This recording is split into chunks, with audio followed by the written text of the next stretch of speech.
Okay, so I'm going to talk about mental health.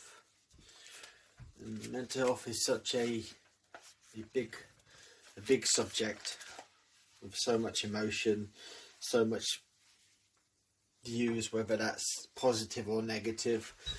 You know, there's a stigma around mental health, and you know, people see mental health as a negative thing, whereas if you have a positive experience with mental health, then you know somebody's view on mental health will be totally different to what the media perceives mental health to be. Because when you watch TV, all you see is all the bad news and all the things that are wrong with the world, so you're always going to hear the bad news about mental health. And if you hear about some positive things, then you know it's a very rare occasion on the TV. So yeah, I've suffered with mental health over the years, and I've become resilient. And you know, you pick yourself up, and you get kicked down, and you pick yourself up again. But you overcome it all by your determination and how to build your character. And I think it is character building. I don't care what anyone says. When you struggle from day to day, and you struggle and learn to be a better person from your experiences, then you're only going to become more resilient. You're going to know what the true meaning of vulnerability is, which is always going to help someone, because we're all vulnerable no matter what situation we're in. You know, we just have different ways of protecting ourselves, different ways of, you know, just working with our skills, with our mind, with our you know, people, the things around us. We all have different ways of working with vulnerability. It's just that people think that vulnerability is something you should be scared of, and it's a weakness, but really it's strength, because we're all vulnerable. Like I said, we show it in different ways.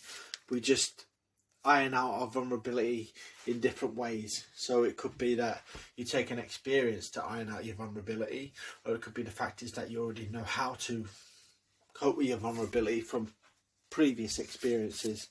And we all have different ways of showing it, and you know, there's nothing wrong with being vulnerable, because if you're not prepared to be vulnerable, then you won't learn how you are in tough situations. And I think you should always try and encourage yourself to be vulnerable from time to time, because it makes you a stronger person.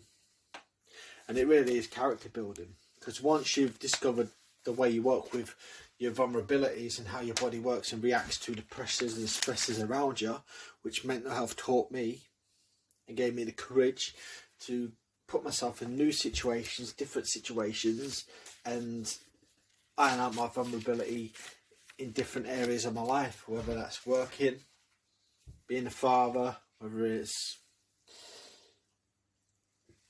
doing this from time to time. You think, oh, this may be a sensitive subject to some people, but not to everyone. I think it's a very important subject, and we need to speak about it. So yeah, with mental health, my eyes, the three things that sum it up for me is the character building way is you learn to be resilient. And through being resilient, you take on the stresses and the pressures and the hard stuff that life throws at you, and you show your vulnerability. And by being prepared to be vulnerable and resilient, you become courageous. And we all have problems to solve. I don't care if you're the richest man in the area, whether you're the poorest person, or whether you're just getting by, or whether you're at school, in your education, wherever you are, we've all got problems to solve. And mental health taught me to be resilient, work with my vulnerability, and that made me courageous. And you know, I welcome the challenge. So thank you for, you know, listening to me. But through learning to struggle good, can struggle good again. And like I said, mental health is character building. You be resilient, you learn to work with your vulnerability, and that just makes you a courageous person.